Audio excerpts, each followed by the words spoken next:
Welcome back to my channel UB education. তো আজকে আমি তোমাদের ক্লাস 8-এর আমাদের পৃথিবীর যে বইটা রয়েছে তার প্রথম অধ্যায় একদম পৃথিবীর যে অন্দরমহল, প্রথমে তোমাদের আমি সেই পৃথিবীর অন্দরমহল চ্যাপ্টার সম্পূর্ণ পড়িয়ে দিয়েছি এবং এখানে তোমাদের আমি পার্ট 2-এ সমস্ত প্রশ্ন এবং উত্তরগুলো আলোচনা করে দেব। তো চলো শুরু করি সময় নষ্ট না করে। দেখো, পৃথিবীর অন্দরমহলে যত প্রশ্ন রয়েছে, যতগুলো পড়লে তোমাদের মোটামুটি কমপ্লিট হয়ে যাবে, সব প্রশ্নের উত্তরগুলোই আজকে তোমাদের করিয়ে দিচ্ছি। তো এখানে 1 নম্বরে রয়েছে, দেখো বলছে পৃথিবী যে শক্ত পিঠের ওপর আমরা আছি তার নিচে কি আছে।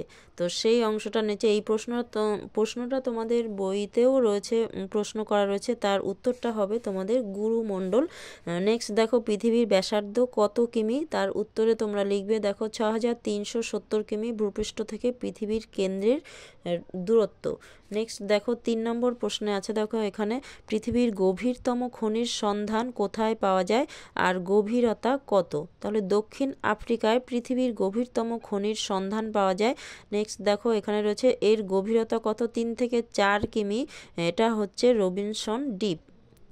নেক্সট দেখো 4 নম্বর প্রশ্ন দিয়েছে এখানে, ম্যাগমা কি, তার উত্তরে তোমরা লিখবে ভূগর্ভের প্রচণ্ড চাপে ও তাপে গ্যাস বাষ্প মিশ্রিত হয়ে গলিত অবস্থায় থাকলে তাকে ম্যাগমা বলে। নেক্সট 5 নম্বর প্রশ্ন দেখো রয়েছে এখানে, লাভা কি, ভূগর্ভের গলিত উত্তপ্ত অর্ধতরল ম্যাগমা ফাটল দিয়ে ভূপৃষ্ঠের বাইরে বেরিয়ে এলে তাকে লাভা বলে। নেক্সট দেখো 6 নম্বর প্রশ্ন রয়েছে এখানে, কি বাড়লে পদার্থের আয়তন বাড়ে ও কমে। এর উত্তরে লিখবে তোমরা তাপ বাড়লে পদার্থের আয়তন বাড়ে আর চাপ কমলে পদার্থের আয়তন কমে। তো নেক্সট 7 নম্বর প্রশ্ন দেখো রয়েছে এখানে, ভূতাপ কি। এর উত্তরে লিখবে তোমরা ভূতাপ হলো এক ধরনের শক্তি, পৃথিবীর কেন্দ্রের তাপ ধীরে ধীরে বাইরের দিকে অর্থাৎ পৃথিবীর পৃষ্ঠের দিকে আসতে থাকে, এই শক্তিকে ভূতাপ শক্তি বলে। ওকে, নেক্সট দেখো 8 নম্বর প্রশ্ন রয়েছে, ভূতাপ শক্তির প্রয়োজনীয়তা। এই শক্তির দ্বারা পৃথিবীর বহু দেশে তাপ শক্তি থেকে বিদ্যুৎ উৎপাদন করা হয়। তাছাড়াও আইসল্যান্ড তাদের দেশের বিদ্যুতের চাহিদা প্রায় 30% ভূতাপ শক্তির দ্বারা মেটায়। ভূতাপ শক্তি থেকে বিদ্যুৎ উৎপাদন করলে জীবাশ্ম জ্বালানির, যেমন খনিজ তেল, কয়লা, জীবাশ্ম জ্বালানির ব্যবহার কমে যায়। আমেরিকা যুক্তরাষ্ট্র পৃথিবীর মধ্যে সবচেয়ে বেশি ভূতাপ শক্তি থেকে বিদ্যুৎ উৎপাদন করা হয়। নেক্সট দেখো রয়েছে এখানে, ঘনত্ব কি, একক আয়তনের পদার্থের যতটুকু ভর আছে তার পরিমাপকে পদার্থের ঘনত্ব বলা হয়। নেক্সট দেখো 10 নম্বর প্রশ্ন বলছে, পৃথিবীর অভ্যন্তরে প্রধানত কয়টি স্তর ও কি কি। তো এর উত্তরে তোমরা লিখবে পৃথিবীর অভ্যন্তরে প্রধানত 3টে স্তর, যথা ভূত্বক, গুরুমণ্ডল ও কেন্দ্রমণ্ডল। নেক্সট দেখো 11 নম্বরে দিয়েছে, শিয়াল ও সীমা স্তরের মাঝে কোন কোন রেখা রয়েছে। এটা হবে তোমাদের কনরাড বিযুক্তি রেখা, এর আনসার লিখবে কনরাড বিযুক্তি রেখা। 12 নম্বরে রয়েছে, দেখো শিয়াল কোথায় অবস্থান করেছে। তো এর উত্তরে লিখবে সীমা বা মহাসাগরীয় ভূত্বকের উপরে শিয়াল স্তরটি অবস্থান করেছে। তারপর দেখো তোমরা 13 নম্বর প্রশ্নটা দেখো, ভূত্বকের বেশিরভাগ অংশ জুড়ে কোন গ্যাস রয়েছে। এটা লিখবে ভূত্বকের বেশিরভাগ অংশ প্রায় 47% জুড়ে রয়েছে অক্সিজেন গ্যাস। তারপরে দেখো 14 নম্বরে রয়েছে, গুরুমণ্ডলের প্রধান উপাদান কি কি। এর উত্তরে লিখবে তোমরা লোহা, নিকেল, ক্রোমিয়াম, ম্যাগনেসিয়াম ও সিলিকন। 15 নম্বর প্রশ্ন দেখো, কেন্দ্রমণ্ডল কতটা পুরু, এর গড় তাপমাত্রা কত। কেন্দ্রমণ্ডল 3500 কিমি পুরু, এর গড় তাপমাত্রা প্রায় 5000 ডিগ্রি সেলসিয়াস। 16 নম্বরে রয়েছে, দেখো ভূপৃষ্ঠ থেকে পৃথিবীর কেন্দ্রের দূরত্ব কত। তো ভূপৃষ্ঠ থেকে পৃথিবীর কেন্দ্রের দূরত্ব 6370 কিমি। 17 নম্বর প্রশ্ন দেখো, পৃথিবীর গভীরতম কৃত্রিম গর্ত কোনটি। তা এর উত্তর হবে পৃথিবীর রাশিয়ার কোলা উপদ্বীপের 12 কিমি গভীর গর্ত সৃষ্টি হলো পৃথিবীর গভীরতম কৃত্রিম গর্ত। তারপরে দেখো 17 নম্বর প্রশ্ন রয়েছে,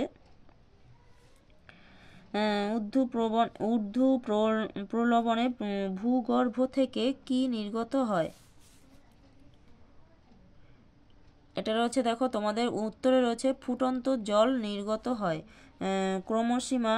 ক্রমসীমা ও নিফের সীমার মাঝে কোন বিযুক্তি রেখা আছে? এটা হবে রেপিত্তি বিযুক্তি রেখা। তারপরে দেখো 20 নম্বর রয়েছে শিয়াল কাকে বলে?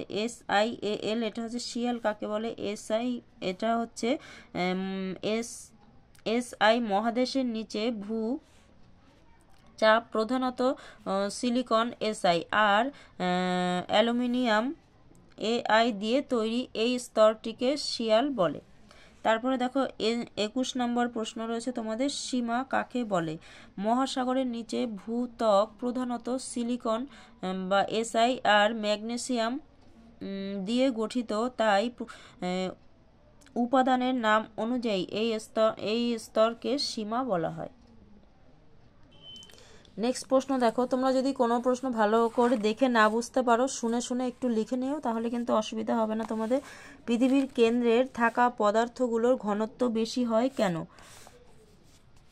এই প্রশ্নটা একটু বেশ বড় কিন্তু খুব ইম্পর্টেন্ট। এই প্রশ্নটা কিন্তু অবশ্যই তোমরা পড়বে। পৃথিবীর গঠনগত উপাদানগুলির মধ্যে ভারী পদার্থগুলো পৃথিবীর জন্মের সময় অভিকর্ষের টানে পৃথিবীর কেন্দ্রের দিকে চলে যায়। বিশেষত লোহা, নিকেল ইত্যাদি পৃথিবীর কেন্দ্রের চারিদিকে আবর্তন করতে থাকে। অপেক্ষাকৃত হালকা পদার্থ যেমন অ্যালুমিনিয়াম, সিলিকন ইত্যাদি ওপরের দিকে ভেসে ওঠে। তাই পৃথিবীর কেন্দ্রের কাছে থাকা পদার্থের ঘনত্ব বেশি হয়। নেক্সট দেখো 23 নম্বর প্রশ্নে রয়েছে সীমা এই স্তরের আরেক নাম কি? তো এই স্তরের আরেক নাম হলো মহাদেশীয় ভূত্বক। নেক্সট দেখো 24 নম্বর প্রশ্নটায় রয়েছে, দেখো বিজ্ঞানীরা কিভাবে পৃথিবীর অভ্যন্তর সম্পর্কে তথ্য সংগ্রহ করেছেন?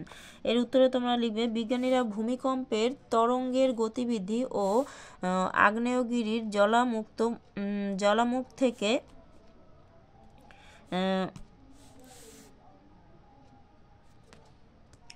এটা হচ্ছে বেরোনো, ঠিক আছে, তোমরা বানানটা একটু ঠিক করে নিও। এটা জ্বালামুখ থেকে বেরোনো লাভা পর্যবেক্ষণ করে পৃথিবীর অভ্যন্তর সম্পর্কে তথ্য সংগ্রহ করেছেন। তারপর নেক্সট দেখো 25 নম্বর প্রশ্ন রয়েছে ভূমিকম্পের কোন তরঙ্গ কেবলমাত্র কঠিন মাধ্যমের মধ্য দিয়ে যেতে পারে? সেটা হবে S তরঙ্গ। 26 নম্বর প্রশ্ন দেখো এখানে journey to the centre of the earth বইটি কার লেখা? তো এই বইটি হলো জুল ভার্নের লেখা। 27 নম্বর প্রশ্ন রয়েছে ভূমিকম্পের পি তরঙ্গ কোন কোন মাধ্যমের মধ্য দিয়ে প্রবাহিত হতে পারে? ভূমিকম্পের পি তরঙ্গ কোন কোন মাধ্যমের মধ্যে দিয়ে প্রবাহিত হতে পারে? তো এর উত্তরে তোমরা লিখবে ভূমিকম্পের পি তরঙ্গ সব রকম মাধ্যমের মধ্য দিয়ে প্রবাহিত হতে পারে। তারপরে দেখো তোমাদের 28 নম্বর প্রশ্ন ভূত্বকের প্রথম এবং দ্বিতীয় প্রধান উপাদান কি? তাহলে প্রথম উপাদান হচ্ছে অক্সিজেন আর দ্বিতীয় উপাদান হলো সিলিকন। ওকে, 29 নম্বর প্রশ্ন দেখো তোমরা রয়েছে এখানে গুরুমণ্ডল ও কেন্দ্রমণ্ডল এর মাঝে কোন বিযুক্তি রেখা রয়েছে? এর উত্তরে তোমরা লিখবে গুটেনবার্গ বিযুক্তি রেখা রয়েছে। তারপরের প্রশ্ন দেখো 30 নম্বরে রয়েছে কেন্দ্রমণ্ডল কয় ভাগে বিভক্ত ও কি কি? কেন্দ্রমণ্ডল 2 ভাগে বিভক্ত, যথা অন্তঃকেন্দ্রমণ্ডল ও বহির্কেন্দ্রমণ্ডল। ওকে, 31 নম্বর প্রশ্ন দেখো তোমরা প্রতি 33 মিটার গভীরতা পৃথিবীর অভ্যন্তরের তাপমাত্রা কি পরিমাণ বৃদ্ধি পায়? প্রায় 1 ডিগ্রি সেন্টিগ্রেড হারে বৃদ্ধি পায়। তারপরের প্রশ্ন দেখো 32 নম্বর প্রশ্নে রয়েছে তোমাদের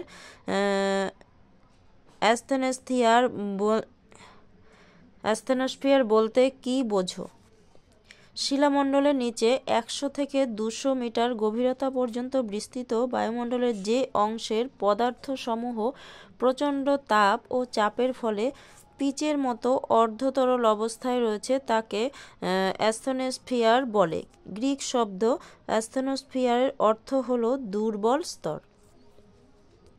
নেক্সট দেখো এখানে কয়েকটা তোমাদের 3-4টে মতো বড় প্রশ্ন রয়েছে। এখানে দেখো রয়েছে 33 নম্বর প্রশ্নে বলছে বলো তো কেন আমরা পৃথিবীর কেন্দ্র পর্যন্ত যেতে পারি না। এর উত্তরে তোমরা লিখবে, এই প্রশ্ন যদি আসে, পৃথিবীর সৃষ্টি হয়েছিল আজ থেকে প্রায় 460 কোটি বছর আগে। তখন পৃথিবী ছিল প্রচণ্ড উত্তপ্ত গ্যাসীয় পিণ্ড। সময়ের সাথে সাথে তখন পৃথিবীর উপরিপৃষ্ঠটা আগে ঠান্ডা হয়ে শক্ত হয়ে গেছে, কিন্তু পৃথিবীর অভ্যন্তরভাগ এখনও বিরাট বড় অগ্নিকুণ্ড হয়ে আছে। তাই আমরা পৃথিবীর কেন্দ্র পর্যন্ত যেতে পারি না। ঠিক আছে, তো এখানে আমরা হবে, এখানে বানানটা একটু ঠিক করে নিও। তো 34 নম্বর প্রশ্ন দেখো রয়েছে অন্তঃকেন্দ্রমণ্ডল বলতে কি বোঝো। এর উত্তরে লিখবে তোমরা এই স্তরটি পৃথিবীর একেবারে কেন্দ্রের চারিদিকে রয়েছে। এই স্তরের গভীরতা 5100 কিমি থেকে প্রায় 6370 কিমি পর্যন্ত। এই স্তরের তাপ ও ঘনত্ব সবচেয়ে বেশি। অত্যাধিক চাপের ফলে পদার্থগুলো এখনও কঠিন অবস্থায় আছে। নেক্সট দেখো 33 নম্বর প্রশ্নে রয়েছে বহিঃকেন্দ্রমণ্ডল বলতে কি বোঝো। এই প্রশ্নের উত্তরে লিখবে তোমরা অন্তঃকেন্দ্রমণ্ডলের চারিদিকে রয়েছে বহিঃকেন্দ্রমণ্ডল।